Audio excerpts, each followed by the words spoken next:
ओम आदित्याय नमः। स्वागत है आप सभी का हमारे चैनल पर। आज है दिनांक 7 जून 2026 और आज अधिक मास की सप्तमी तिथि है और साथ में आज रविवार भी है। जब भी रविवार के दिन सप्तमी तिथि होती है तो उसे हम भानु सप्तमी के रूप में मानते हैं।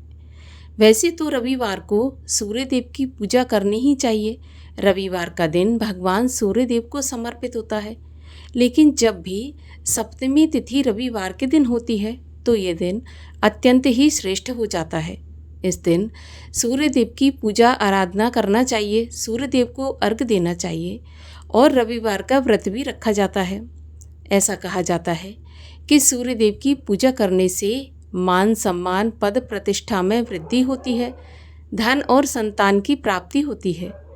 सूर्य देव को पिता का कारक भी माना जाता है, तो अगर पिता से संबंध अच्छे नहीं हैं तो भगवान सूर्य की पूजा करने से पिता से संबंधों में भी सुधार आता है। वैसे तो रविवार का व्रत करना श्रेष्ठ माना जाता है, लेकिन अगर किसी वजह से व्रत नहीं भी कर सकते तो भी कथा अवश्य सुननी चाहिए। कथा सुनने से भी सूर्य देव की कृपा प्राप्त होती है। तो आज के इस वीडियो में हम आपको रविवार के व्रत की कथा सुनाने जा रहे हैं। अगर आपको ये वीडियो पसंद आए तो लाइक अवश्य करिएगा। चैनल को अगर सब्सक्राइब नहीं किया है तो सब्सक्राइब करके बेल आइकन पर क्लिक अवश्य कर लीजिए। तो आइए शुरू करते हैं आज रविवार के दिन सूर्य भगवान की कथा। एक नगर में एक साहूकार था। उसके कोई भी संतान नहीं थी। एक दिन वह साहूकार सवेरे नहा धोकर बाहर गया तो देखा कि एक किसान खेत में दाना डालने जा रहा था। जैसे ही उस किसान ने साहूकार को देखा तो वह वापस अपने घर लौट गया और बोला, आज तो शगुन अच्छा नहीं हुआ। साहूकार ने सुना तो उसका मुंह उतर गया। उसकी पत्नी ने पूछा कि आज क्या बात है जो उदास हो। तो साहूकार ने सारी बात बताई। बोला कि आज किसान मिला था, उसने जैसे ही मुझे देखा तो वापस लौट गया और कहने लगा कि आज का दिन तो अच्छा नहीं जाएगा। तो पत्नी बोली कि आज एक चिड़िया आई तो वह भी बोली कि इसके तो कोई बच्चे नहीं है, अब इसका मुंह देख लिया तो दाना कहाँ से मिलेगा, और ऐसा कहकर उड़ गई। तो साहूकार को बड़ा क्रोध आया। उसी दिन से वो भगवान सूर्य की आराधना करने लगा। आराधना करते करते उसे 12 वर्ष बीत गए। तब उस साहूकार ने कहा कि भगवान, अगर आप भक्त की पुकार नहीं सुनेंगे तो आपको कोई नहीं मानेगा। इससे सूर्य भगवान को दया आई और वे प्रकट हुए और बोले, साहूकार, तेरे नसीब में बच्चा नहीं है, लेकिन मेरे आशीर्वाद से तुझे एक कन्या होगी। वो हंसेगी तो हीरे मोती बिखरेंगे। साहूकार ने घर आकर अपनी पत्नी को ये बात बताई। 9वें महीने उसके घर एक कन्या ने जन्म लिया। अब नायन उसे नहलाने आती। वो हंसती मुस्कुराती तो हीरे मोती बिखरते। उनको लेकर नायन अपने घर चली जाती। ऐसा करते करते 1.25 महीना बीत गया। साहूकार की पत्नी नायन से बोली कि अब तू मत आना, मैं इसको नहला दूंगी। और साहूकार की पत्नी उसे नहलाने लगी। बच्ची हंसे तो हीरा मोती उगले। अब वो समझ गई कि नायन ने तो बहुत सारा धन इकट्ठा कर लिया होगा। लड़की बड़ी हुई तो माँ बाप ने सोचा कि हमारे घर पर धन तो बहुत सारा है, क्यों ना कोई गरीब लड़का देखकर घर जमाई रख ले।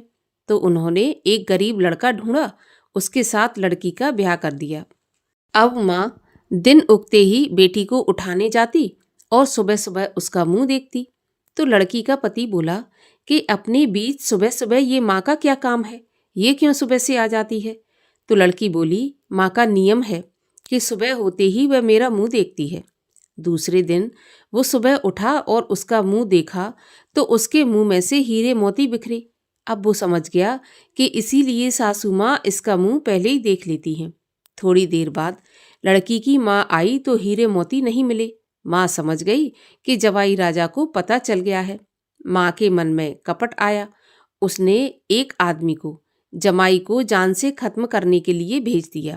आदमी ने जमाई को मार दिया और उसका सिर सासू को लाकर दे दिया।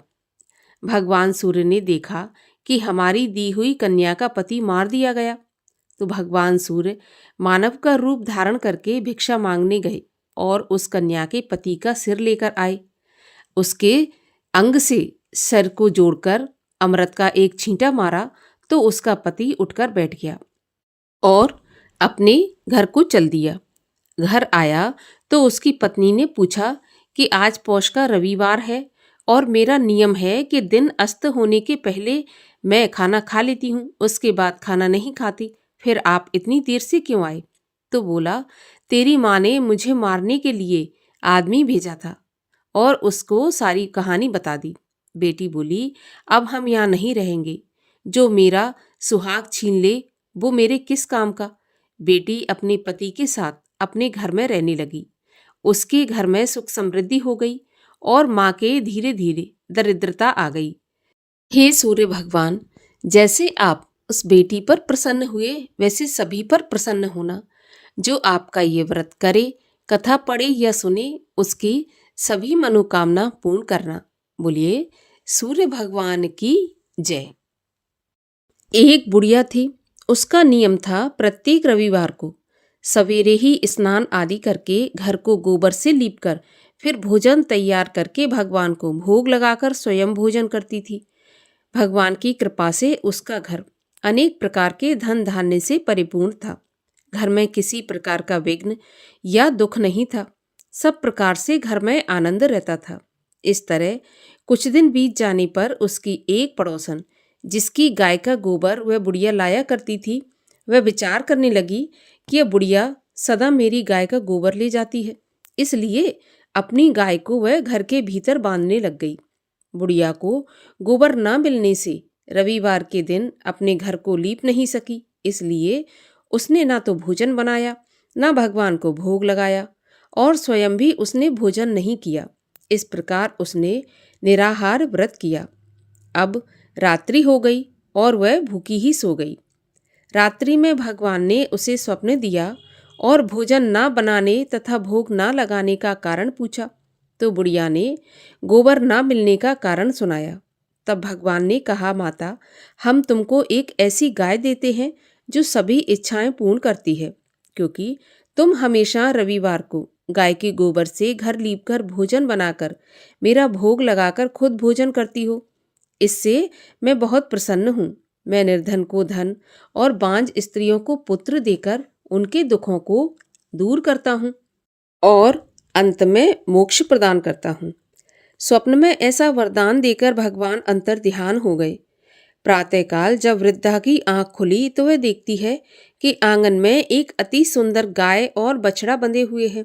वह गाय और बछड़े को देखकर अत्यंत प्रसन्न हुई और उसको घर के बाहर बांध दिया और वहीं पर उसको खाने को चारा और पीने को पानी रख दिया। जब उसकी पड़ोसन बुढ़िया ने घर के बाहर एक अति सुंदर गाय और बछड़े को बंधा देखा तो वह द्वेष के कारण जल उठी और उसने देखा कि गाय ने तो सोने का गोबर दिया है। तो वह उस गाय का गोबर ले गई और अपनी गाय का गोबर उसकी जगह पर रख गई। अब वह रोजाना ऐसा ही करती और सीधी सादी बुढ़िया को इस बारे में कुछ पता नहीं था। तब भगवान ने सोचा कि चालाक पड़ोसन के कर्म से बुढ़िया ठगी जा रही है। तो भगवान ने संध्या के समय अपनी माया से बड़े जोर की आंधी चला दी। बुढ़िया ने आंधी के डर से अपनी गाय को घर के भीतर बांध लिया। प्रातःकाल जब बुढ़िया ने देखा कि गाय ने तो सोने का गोबर दिया है तो उसके आश्चर्य की सीमा नहीं रही और वह अब प्रतिदिन गाय को घर के भीतर बांधने लगी। उधर पड़ोसन ने देखा कि बुढ़िया गाय को घर के भीतर बांधने लगी तो उसका सोने का गोबर लेने का दांव नहीं चल पा रहा था। तो वह ईर्ष्या से और जल उठी और कुछ उपाय जब नहीं देखा तो उस पड़ोसन ने उस देश के राजा की सभा में जाकर कहा कि महाराज, मेरे पड़ोस में एक बुढ़िया के पास ऐसी गाय है जो रोजाना सोने का गोबर देती है। अब आप उस गाय को ले आएं और उस सोने से प्रजा का पालन करें। वह बुढ़िया इतने सोने का क्या करेगी? राजा ने जब यह बात सुनी तो अपने दूतों को उस वृद्धा के घर गाय लाने की आज्ञा दी। वृद्धा प्रातःकाल ईश्वर का भोग लगाकर भोजन ग्रहण करने ही जा रही थी कि राजा के कर्मचारी गाय खोलकर ले गए। वृद्धा काफी रोई चिल्लाई, परंतु कर्मचारियों के सामने कोई क्या कहता। उस दिन बुढ़िया गाय के वियोग में भोजन नहीं खा सकी और रात भर रो रोकर ईश्वर से गाय को दोबारा पाने के लिए प्रार्थना करती रही। उधर राजा गाय को देखकर बहुत प्रसन्न हुआ, लेकिन सुबह जैसे ही वह जगा तो सारा महल गोबर से भरा दिखाई देने लगा। राजा यह देखकर घबरा गया। भगवान ने रात्रि में राजा को स्वप्न में कहा, हे राजा, गाय उस बुढ़िया को लौटाने में ही तेरा भला है। उसके रविवार के व्रत से प्रसन्न होकर मैंने उसे ये गाय दी थी। प्रातःकाल होते ही राजा ने वृद्धा को बुलाकर बहुत से धन के साथ साथ सम्मान सहित गाय और बछड़ा लौटा दिया। उसकी पड़ोसन को बुलाकर उचित दंड दिया। इतना करने के बाद ही राजा के महल से सारी गंदगी साफ हो गई। उसी दिन से राजा ने नगरवासियों को आदेश दिया कि राज्य की समृद्धि तथा अपनी समस्त मनोकामनाओं की पूर्ति के लिए रविवार का व्रत रखा करो। व्रत करने से नगर के लोग सुखी जीवन व्यतीत करने लगे।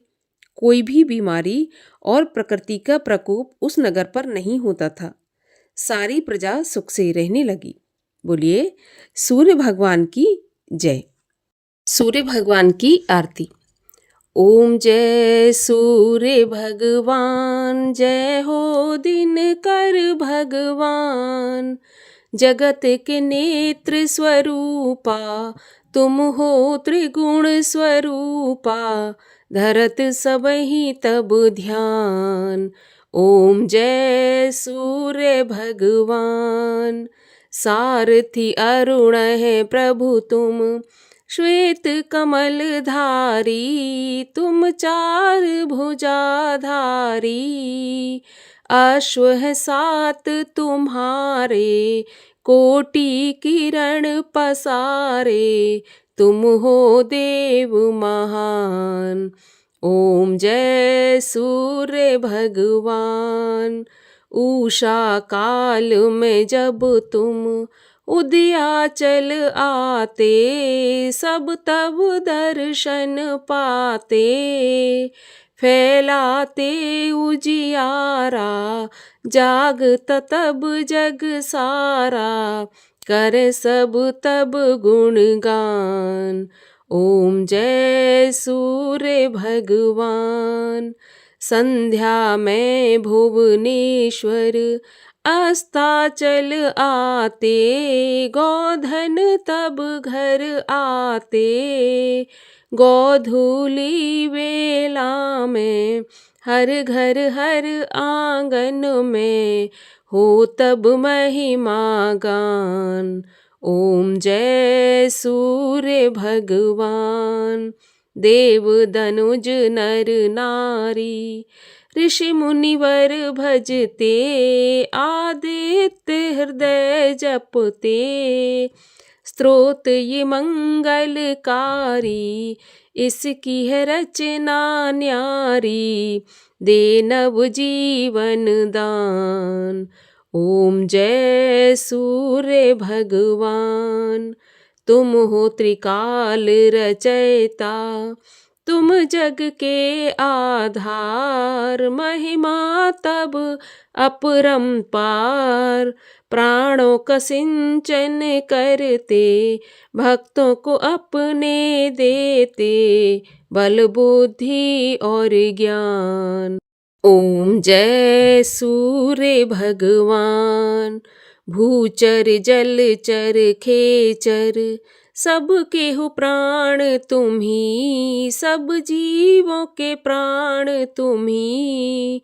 वेद पुराण बखाने, धर्म सभी तुम्हें माने। तुम हो सर्वशक्तिमान। ओम जय सूर्य भगवान। पूजन करती दिशाएं, पूजे सब दिक्पाल। तुम भुवनों के प्रतिपाल। ऋतुएं तुम्हारी दासी, तुम शाश्वत अविनाशी। शुभकारी अंशुमान। ओम जय सूर्य भगवान। जय सूर्य भगवान प्रभु जय दिनकर भगवान, जगत के नेत्र स्वरूपा तुम हो त्रिगुण स्वरूपा, धरत सबहि तब ध्यान। ओम जय सूर्य भगवान। बोलिए सूर्य भगवान की जय।